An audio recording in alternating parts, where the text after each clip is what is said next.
Hello viewers, আসসালামু আলাইকুম। Welcome back to Mahaj kitchen. আশা করি আপনারা সকলেই ভালো আছেন। আজ আমি আপনাদের সাথে হোয়াইট ফিশ কারি রান্না করব। এবার চলুন কিছু ভেজিটেবল ডাইস করে রান্নায় চলে যাই।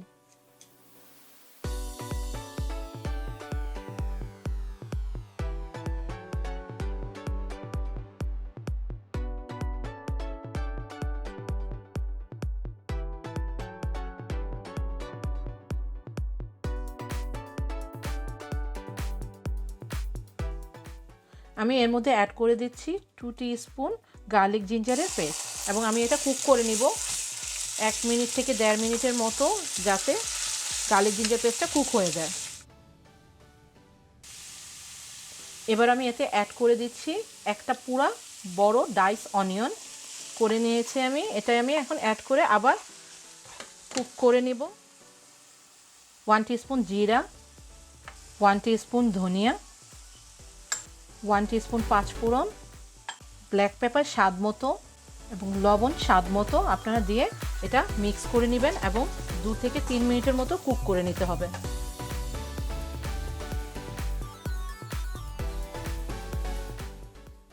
আমার অনিয়নগুলো কুক হয়ে গিয়েছে এবং তেলটা উপরে উঠে এসেছে। এবার আমি এতে স্যালারি দিয়ে দিব।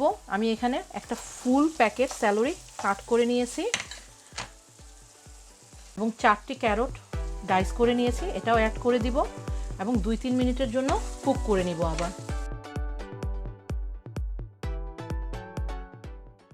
আমার ভেজিটেবলটা 3 মিনিটের জন্য কুক হয়ে গিয়েছে। এখন আমি 1 কাপ মিল্ক নিয়ে নিয়েছি ফুল ফ্যাট, আমি এখানে হাফ কাপ এখন দিয়ে দিব, একটু নেড়ে দিচ্ছি।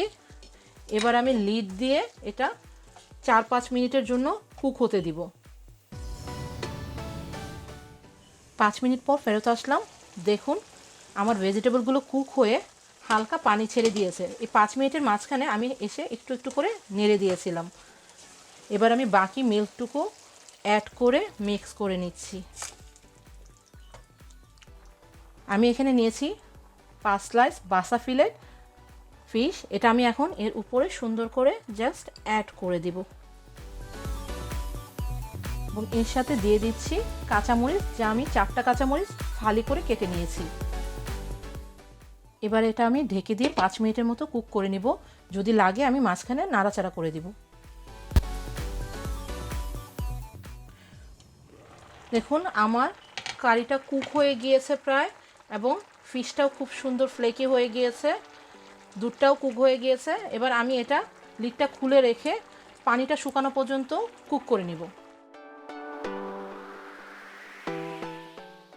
এই হোয়াইট ফিশটা খুবই ডেলিকেট হয়ে থাকে, তাই অত নাড়াচাড়া করা যাবে না। খুবই আলতো হাতে আস্তে আস্তে করে মুভ করে নিচে উপরে নাড়িয়ে চাড়িয়ে নিতে হবে।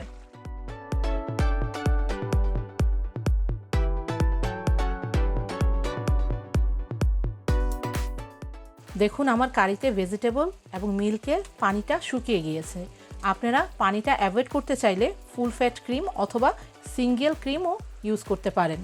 দেখুন আমার ফিশটা কুক হয়ে গিয়েছে। আমি এখন চুলাটা বন্ধ করে দিব এবং কিছু ক্র্যাকড পেপার উপরে দিয়ে দিব ফিশের উপরে,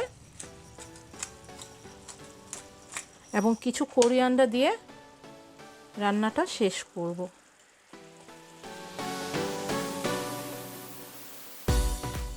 আমি আমার হোয়াইট ফিশ কারিটা ফ্রাই প্যান থেকেই গরম গরম সার্ভ করব। আশা করি আপনাদের ভালো লেগেছে, আপনারাও ঘরে ট্রাই করবেন। থ্যাংক ইউ আমার সাথে থাকার জন্য। আল্লাহ হাফেজ। Thanks for watching my video. আশা করি আপনাদের ভালো লেগেছে। যদি ভালো লেগে থাকে লাইক করুন এবং সাবস্ক্রাইব করে আমার সাথেই থাকুন। বেল বাটনে ক্লিক করে নতুন আপডেটের অপেক্ষা করুন। থ্যাংক ইউ সবাইকে।